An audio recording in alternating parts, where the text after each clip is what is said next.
We did it. Yes, we are. Good morning, good afternoon, or good evening, depending on where you're from. Thank you for tuning in to Welcome to Message to Movement, Winning at Being You Worldwide. I'm your host, Coach Rogers.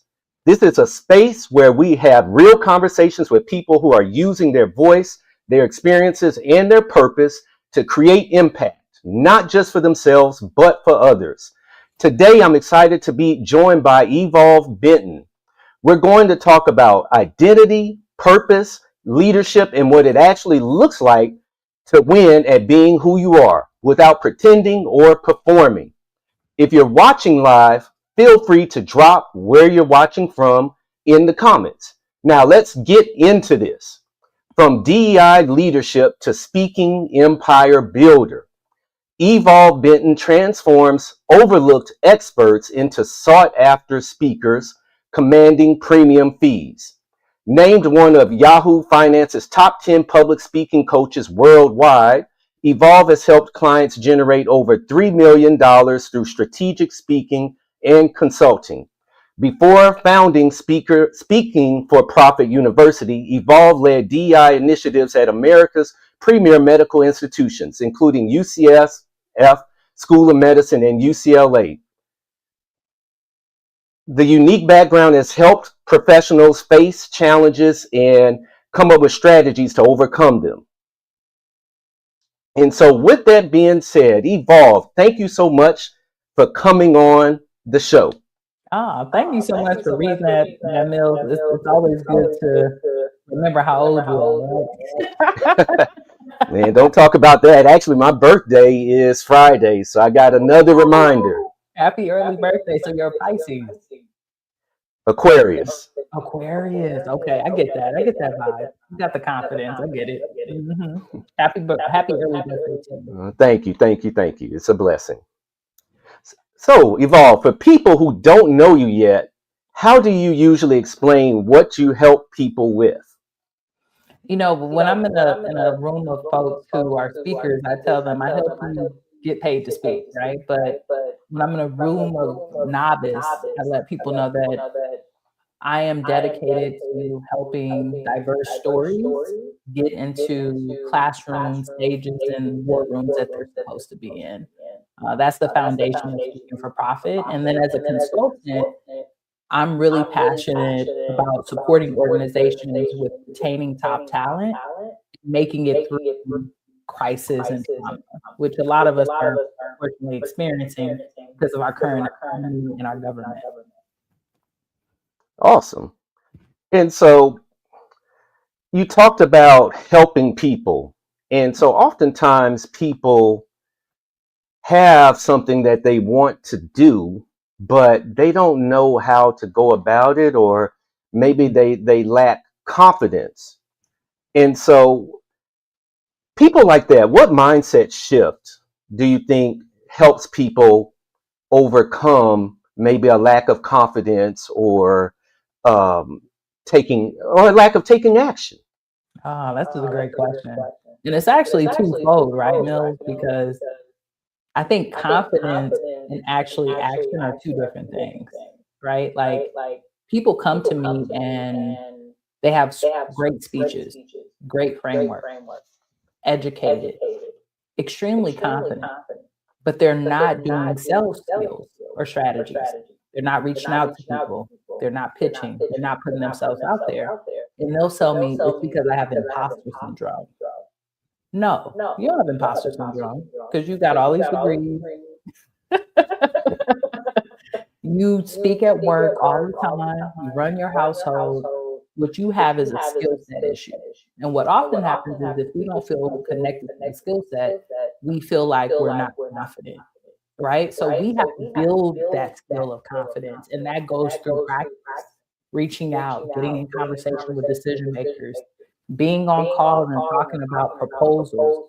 All of these environments allow us to feel more confident so that we do the skill, right? Which is the actual outreach.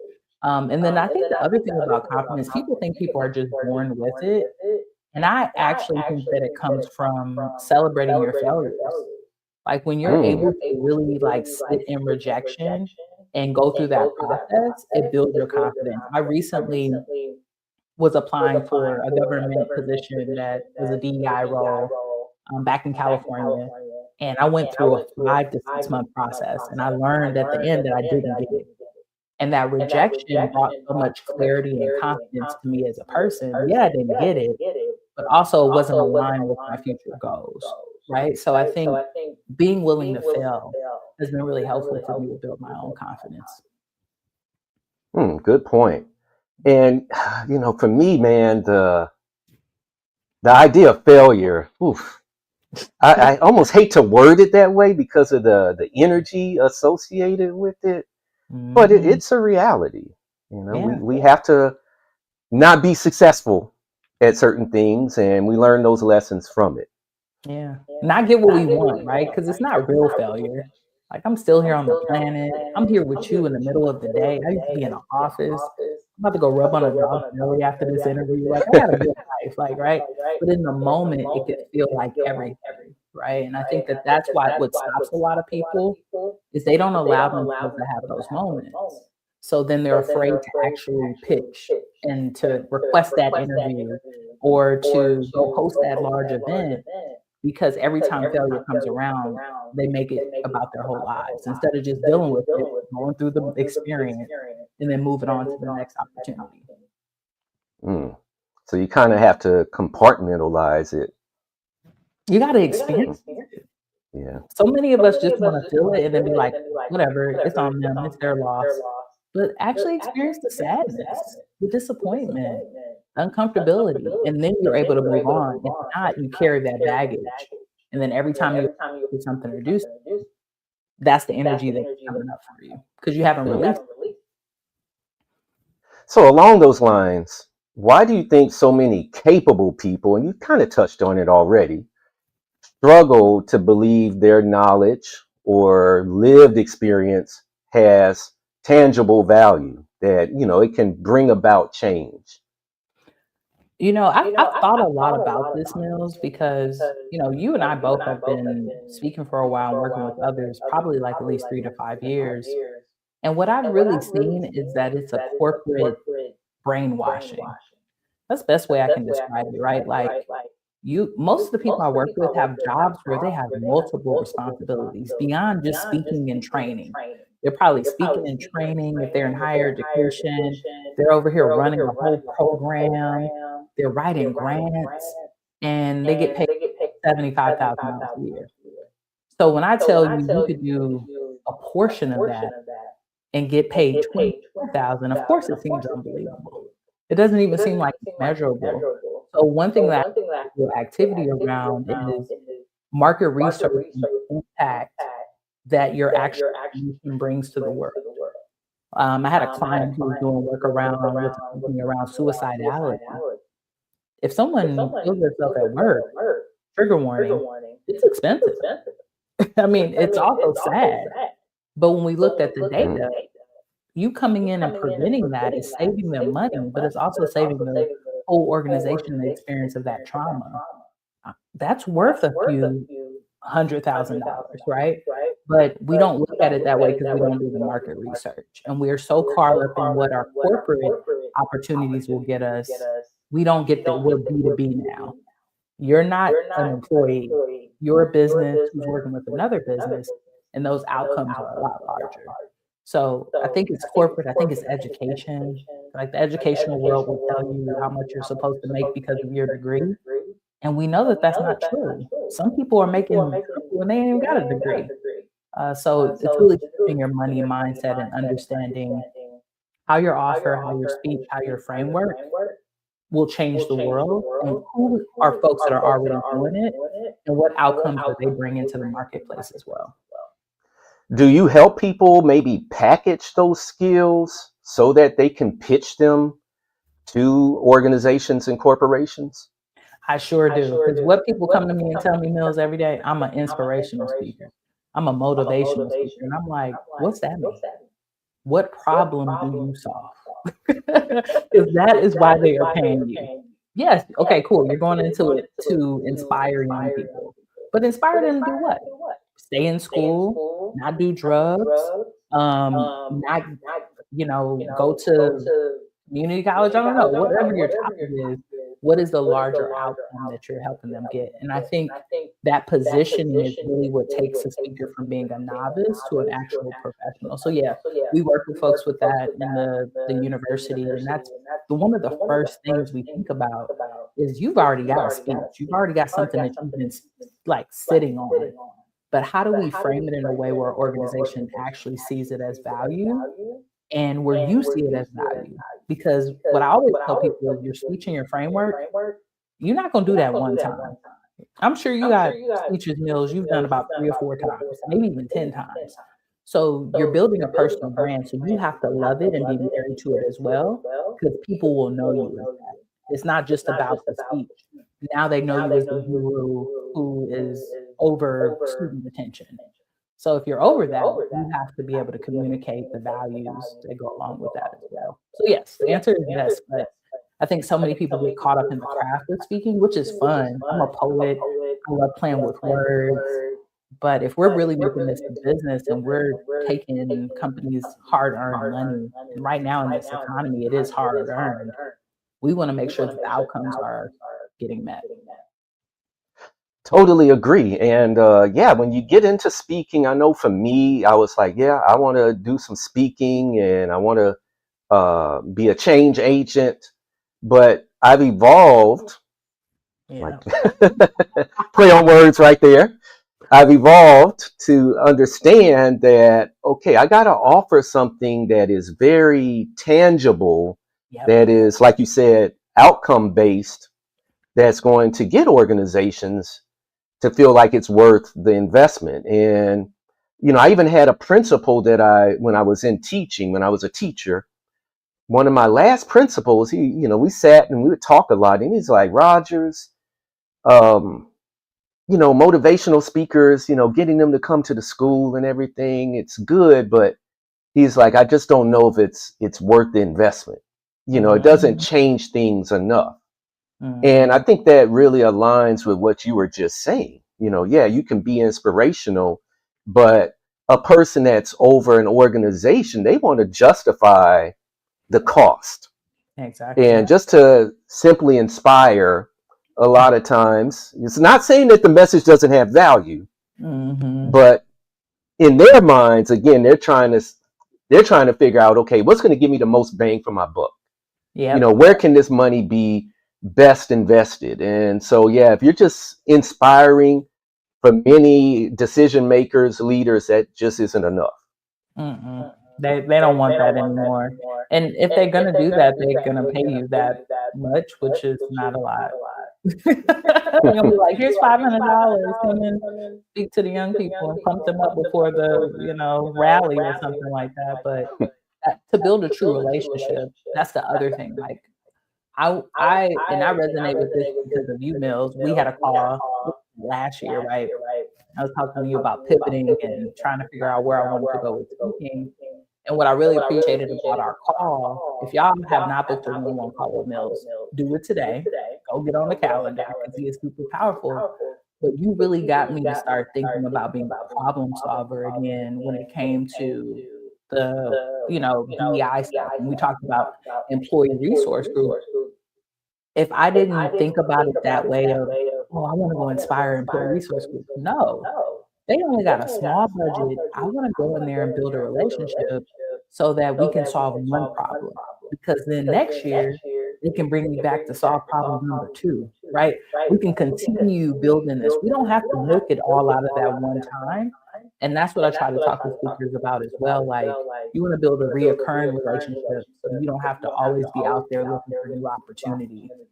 So thank you for that call and that foundation of really getting like, okay, ERGs. But then once we were on ERGs, I had to think, what problem am I solving? And it can't just be one prong. It has to be multi-level because I don't want to build a relationship where I speak once. I want to be able to speak multiple times. Why do I'm going to ask you this because I follow you on social media, and one of the things that strikes me about you is that you seem to have very good quote unquote work-life balance. And so why do so many leaders and high achievers normalize just, I'm grinding, going all out? They normalize exhaustion. Why do you think that is? Man, we could probably have a whole conversation about the patriarchy and who created the 9 to 5 and while it even exists and slavery and all that stuff. But I think the foundation of it is I, I think it's a part of the brainwashing. I've been doing a lot of like conspiracy theory reading, and I think people want people to believe it's harder than what it is, so that there's more people at the top and less people there. Because it doesn't make sense to me. Most of the people who are talking about doing all this grinding, they are not doing it. They are not working hard. They've delegated half of their businesses. Like when you really get to be in the room with them, you realize that it's a machine behind them. And they're over here telling you to run your business like a machine, and you're one person. So what I find is the internet folks can be really not untruthful. I'm trying not to use the word scam because scam is actually a scam, but they can be marketing. And what The word I like to use is performative. There we go. There we go. That's a great language. But they like to market something that will attract people, that will consistently put them in a problem cycle. Because what happens when a person is always in a problem cycle? They have to keep working with you and keep paying you. So I think that's the foundation of it. I also think that it's a very masculine thing, where it's a lot of men folk who are talking about that. Tony Robbins, you see the Russell Bronsons, even Eric Thomas sometimes will have some talks that are very leaning towards you got to grind it out, grind yourself. And maybe that's the way that they've had to build their businesses in the beginning. But we know that that's not what they're doing now. That all of them have teams that are behind them. So me, I have to have a work-life balance. I didn't leave my corporate environment, which was extremely stressful, to build something that is going to be stressful for myself. So it's been like a retirement. Also, my partner, my wife, is a healing practitioner, and she believes in rest. So when I try it, she'll be like, "You need to put it down." And it's really helped me in my business and in my career because I've seen so many people come and go. And I know that it's not because they don't have great ideas or great products or services. It's because they're trying to grind it out when they need to really be calling in abundance with ease, working with clients that are easeful, working with products that are easeful. And if you put that in front of it, it takes away the grind. So I move a lot slower than some people, but I'm willing to be slow and still around than fast and burnt out. And so talking about, I guess, pacing, and I think it lends itself to the importance of systems. Yeah. And so I'd like you to share more about how do you come up with systems that move the needle? Because like you, I've seen a lot of people come and go, have great ideas. It's not about talent at all. It's about systems. And so what are your thoughts on that? I think the system has to start with you. I find so many speakers, entrepreneurs try to look at for an app. They're like, should I use Go High Level, School, or this, right? Or Kajabi? And it's like, what's the outcome? What do you need? What's the user interface that's like good for you? Like people be online, they're like, what do you think my clients will want? Do they want to be in a school group, a circle group? Do they want to hear this kind of speech or that kind of speech? What do you want to do, fam? What do you feel more comfortable with? What is something I could wake you up in the morning, you can do it right now.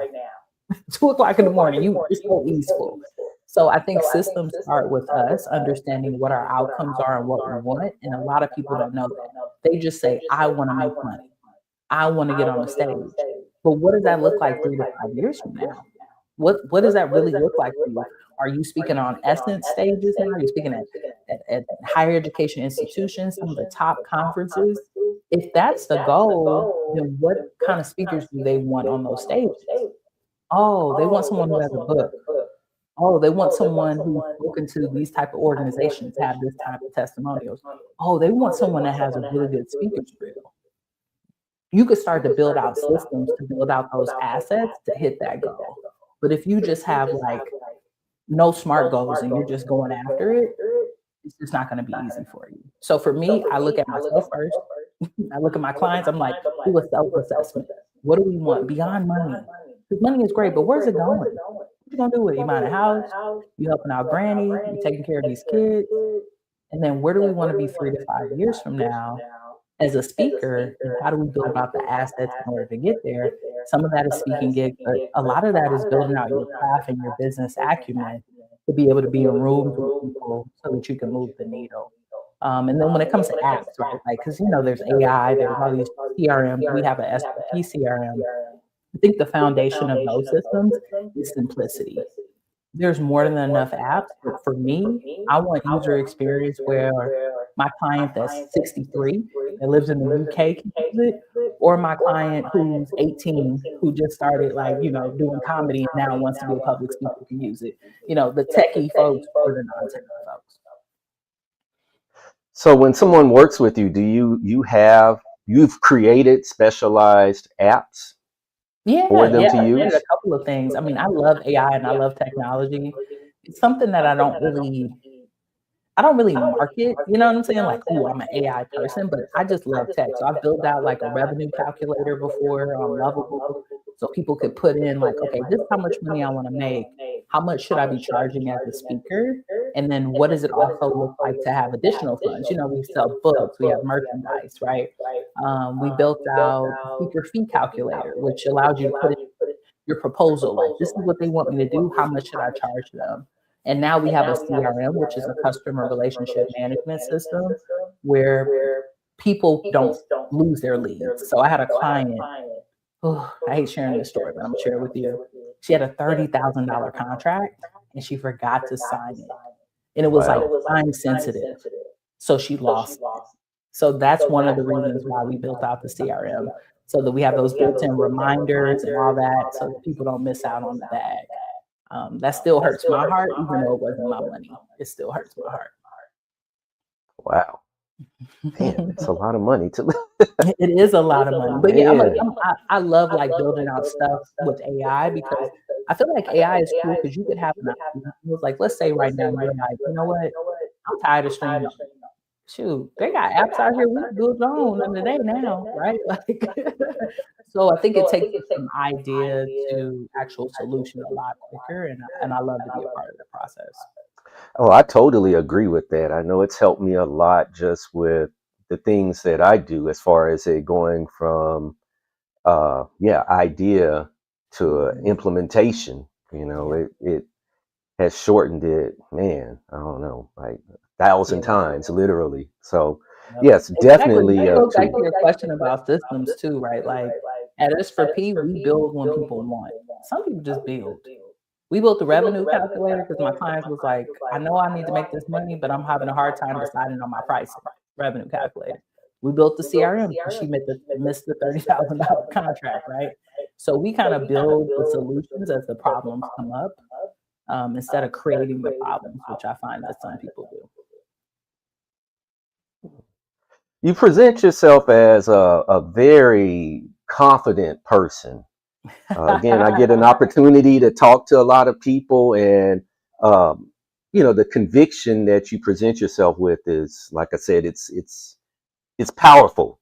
And so, with that, um, what does healthy confidence look like, or how would you describe your confidence? Because I think it's just really important that we are confident.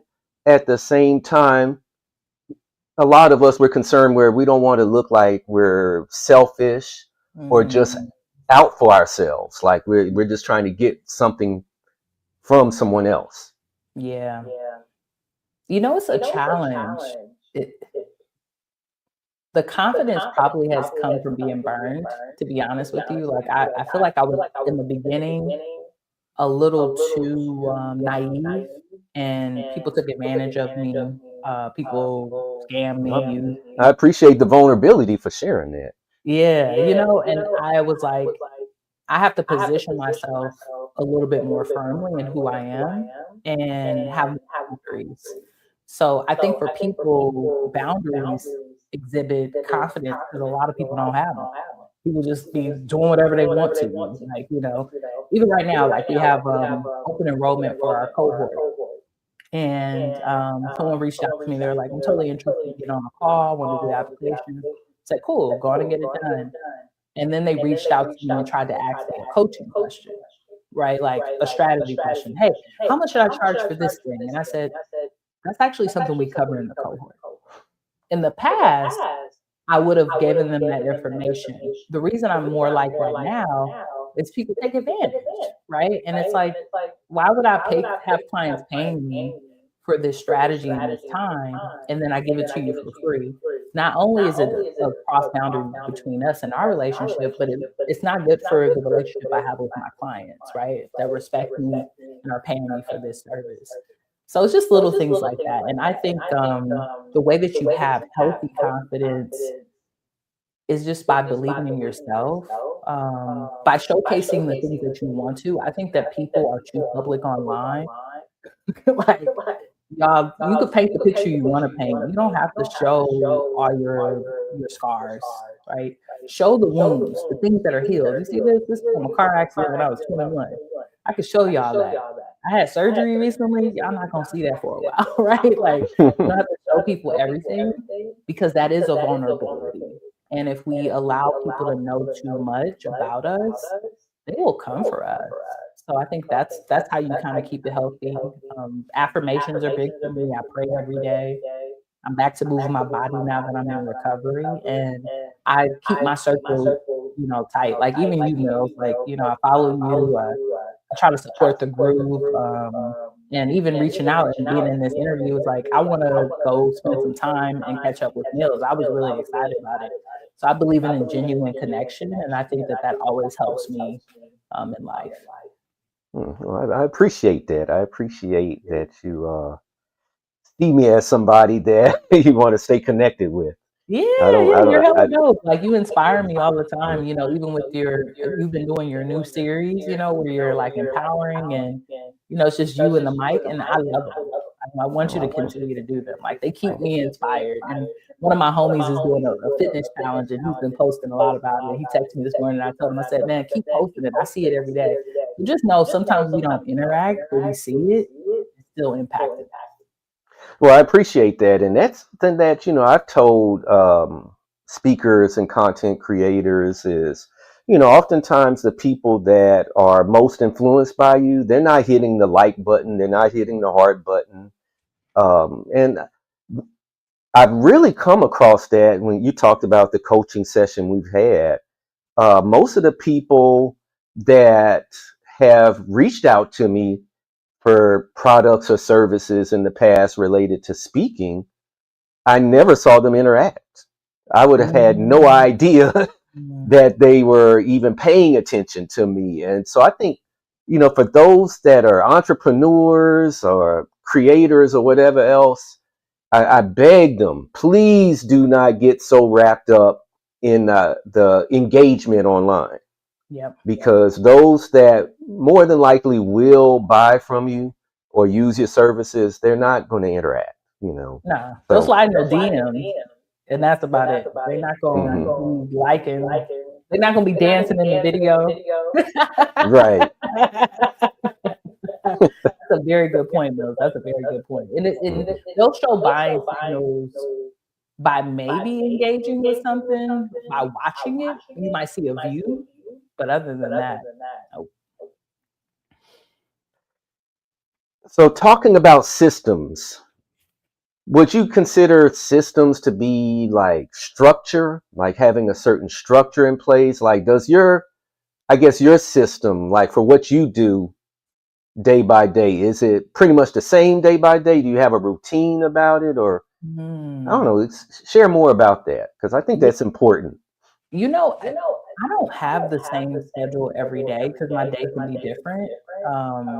I do try to create structure in my calendar. So like Mondays, I don't really do calls with people. Besides, I have a coaching call that day, but it's more of an admin day. I can catch up with contracts. I can send out proposals. I can do follow-up. I can really like have a computer day. You know what I mean? Where you're not like communicating with people.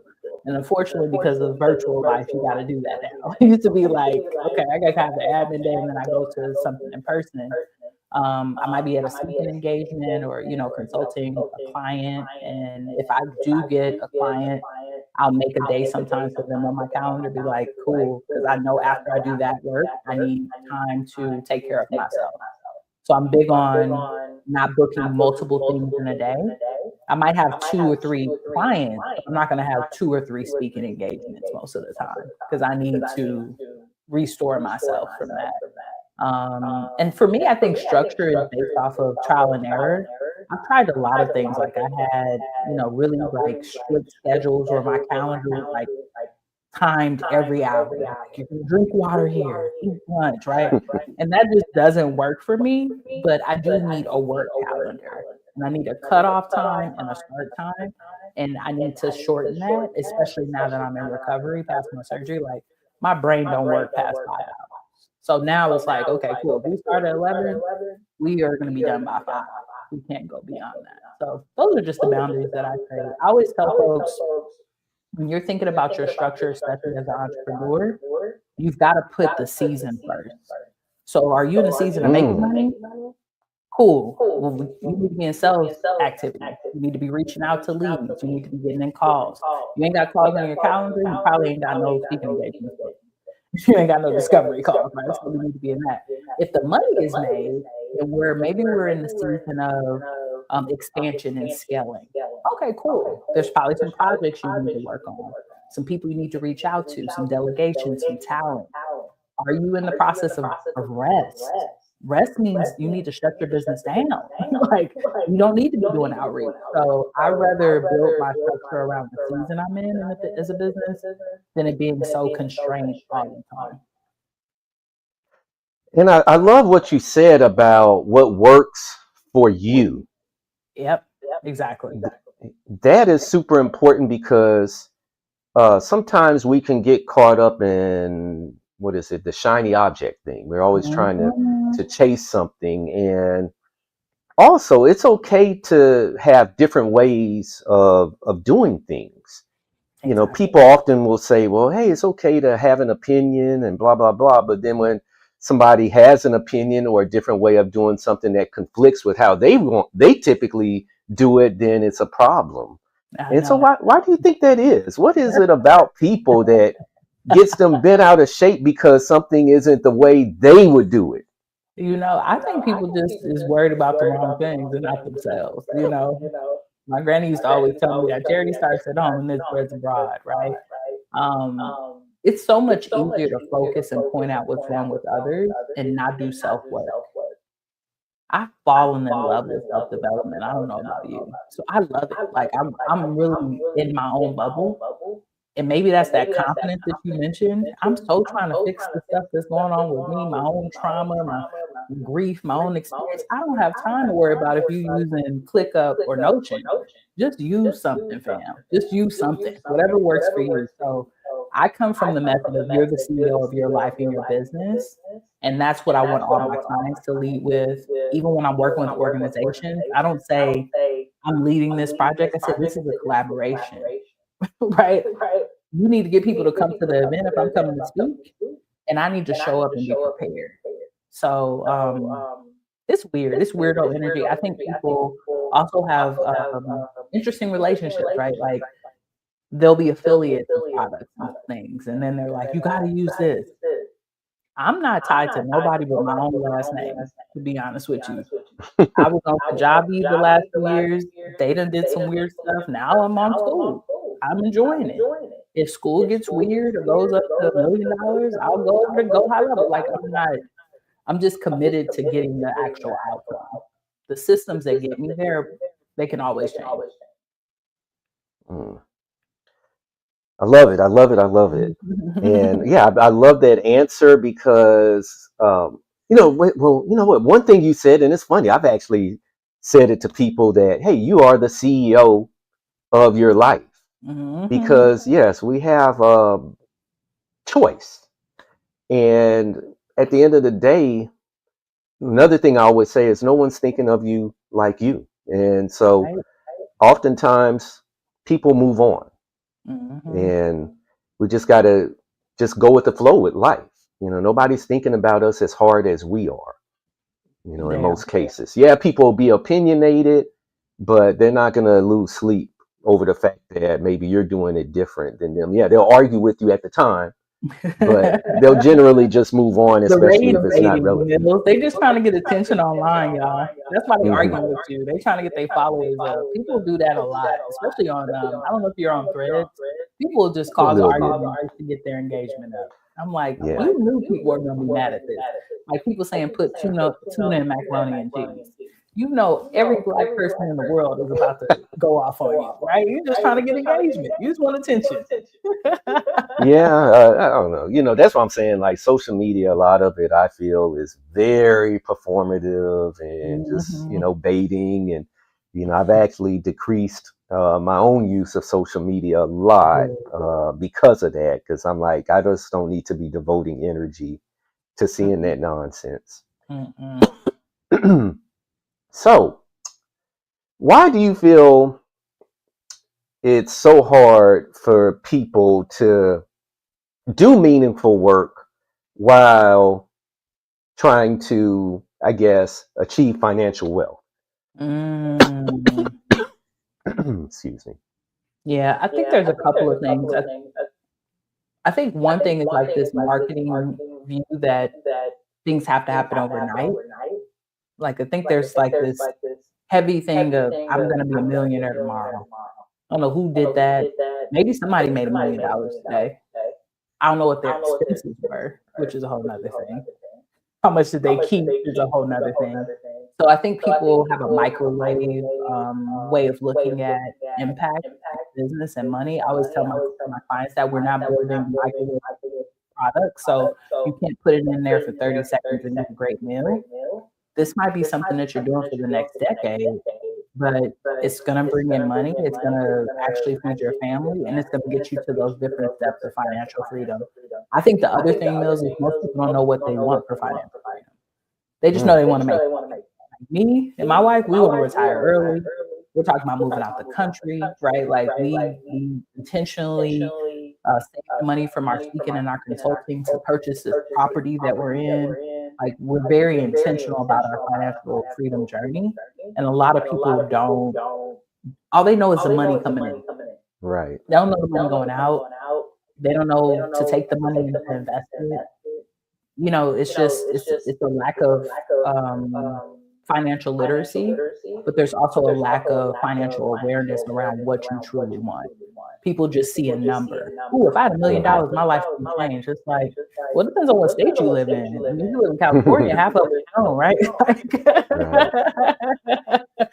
So everything is so relative. But yeah, I think it's lack of financial literacy and that brainwashing I was telling you about. These marketers will tell you things that are just not true, and it's like I base all of my decisions when I talk about money with my clients off of data. What I've seen, what I see in the marketplace, and what you can do if you're consistent. But there's no promises because if I give you all the information and you don't do nothing, you're not getting paid $5,000 a speaking gig because you haven't pitched anything. Right. So it's all connected to the activities that we choose to do. Yeah. And I love what you mentioned about being intentional. That's something that I've really been focused on Mhm. as of late, is being more intentional with certain things. And You got because, yeah, to. that's the way. That's the way. Especially when it comes to your money, y'all. So if folks are watching this live or in the replay, a little homework for you. What is financial freedom for you? What would it actually take for you not to have to work? What does that look like? Do you want that life where you don't work? Or are you okay being a worker bee until you're like 70, like my dad, which I'm like, Dad, retire already. Like, what do you truly want? And what are we building the business for? Are we building it for popularity and fame or to actually impact the world and make money? I'm on the other end. I want to impact the world, make some money, and then when I retire, Mills, I plan to not speak again. I'm gonna just paint the same picture every day. I don't know if you've seen that movie where that Wow. guy paints the same picture every day. I might never speak again because I've already done all the speaking. I said what I said, you know. And see, for me, I probably would want to do something. I don't think I would just want to just sit around. I enjoy having something to do. Yeah, I agree with you, but I'm like, what's that something? That's what I've been sitting with lately. Like, what I would mean, for I? me right now, see, I love speaking. I look forward Yeah. to it, and so I don't know. I don't know how I feel about it 10 years from now. I might love it just as much, or I might be like, okay, I've It's had time to enough, love and too. That's yeah. true. So, but for me, I want the freedom to be in that space. Like, hey, if I Mm, want to continue to speak, then great. If I want to maybe coach people or do whatever else, yeah, do more of that. For me, it's all about the freedom that uh, money can give. exactly. Having wealth, and so that's how I look at it.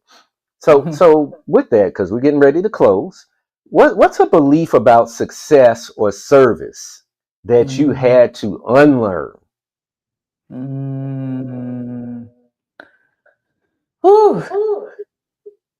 I used to really feel bad um, charging communities that I knew were marginalized the appropriate price. So, when I first started, I had a big, well, I still do, a large LGBT following because I'm in community. It's the work I've done, corporate, and people would come to me and they'd be like, "Rob, I don't have it." And I have that soft spot of like, "Well, I know you don't. Like, look at the stats. Like, our community ain't making no money, right?" And then I remember I had a coaching call with someone that said, "You don't know what resources people have." And the pandemic came around, and I launched my first cohort of Speaking for Profit. Everybody was Black, queer, or marginalized. I mean, when I tell you people had unemployment that helped them launch their business, people had family members that were willing to give them funds. People figured it out, right? So I think we don't realize how resourceful people are. And sometimes the world can paint our communities in this very scarce way, and that can get into your mind as, as a business owner. Like, "Oh, I don't want to take away from people." And it's like they gonna go buy an expensive dog if you don't help them with this business. They don't spend this money. Like, don't worry about it. So that's one thing. The other thing is when it comes to organizations, is that they're trying to get a deal just. So I used to be really naive, and I would go on calls and I'd be like, "This is what my rates are." I'm like, "Nah, I'm missing out on money by doing that. I don't know how much money they got in the ducky." Right? So I asked them first on my form, "What is the budget? What do you currently have?" And when we have that conversation, we let them know, "I want to build out a proposal that's appropriate for the outcomes and the money that you have available. So I would love to know what is the actual budget." So I've changed that process a lot because I used to just be like, "Well, I should just tell them how much I charge so we could be upfront." But I know for a fact in the past I missed out on money by doing Evolve. You've given us so much wisdom today. that. I gotta Unfortunately, give y'all we are. names. I don't get played like me. Come on. Unfortunately, we are at the end of the line, end I of had the so much show. fun, I had so much fun with you. Do you have one that you want to share before we wrap up? Because I see you over there nodding your head. Has there been some? Have you given too much money, too much service? Oh yeah, definitely. I've definitely probably shortchanged myself as Mm, far as um, not charging enough. yeah. And so, does you see the question was what belief about success or service that I had to unlearn? Um, yeah, like the fact that I guess, with speaking, the fact that, okay, somebody can make a certain amount of money just for coming in there for an hour. Mm-hmm. And so, yeah, that was something I had to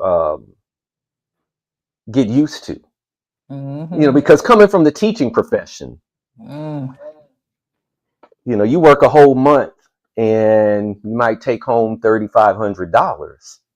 yeah. And so for me to be able to walk into a place and speak for an hour and make that amount of money. At first, I didn't feel bad about it, don't get me wrong, but there was a little bit of internal friction, like, Mm. wow.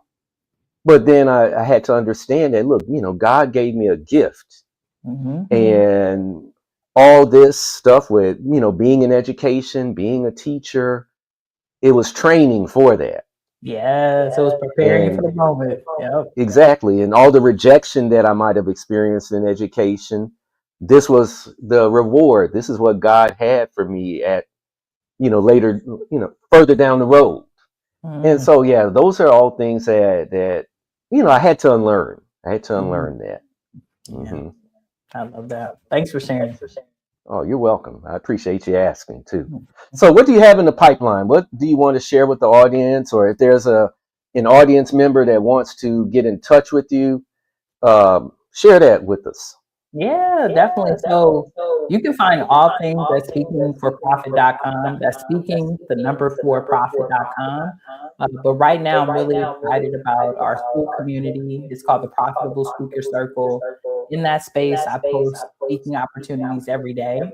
So different events, summits, organizations that are looking for speakers, and we have a great in there on supporting you with putting together your signature talk.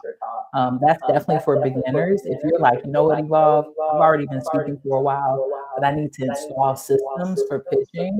I do VIP days as well to be able to support people. And then right now, until February 20th, so this is earmarked. We are in open enrollment for Speaking for Profit Academy, which is our 90-day accelerator that supports you with building the foundational business development skills for your speaking business. So we won't be as much focused on the craft. We will have a segment where we talk about your speech, but this is really about business development. But you can find that all at speakingforprofit.com. And I'm totally down to, get on a 15-minute call and just explore with you. Some people have gotten on calls with me and been like, hey, should I work with this person or you? And I'm like, you got to make that decision. But I'm always down to, talk to you, discover more with you, and, have a quick conversation about it. Evolve, thank you so much for coming on I'm getting tongue tied. Winning at Being You, from message to movement, conversation. This has been fantastic. We got another great conversation coming up next week. Change happens one person at a time, 1 second at a time. Let's go. Let's go.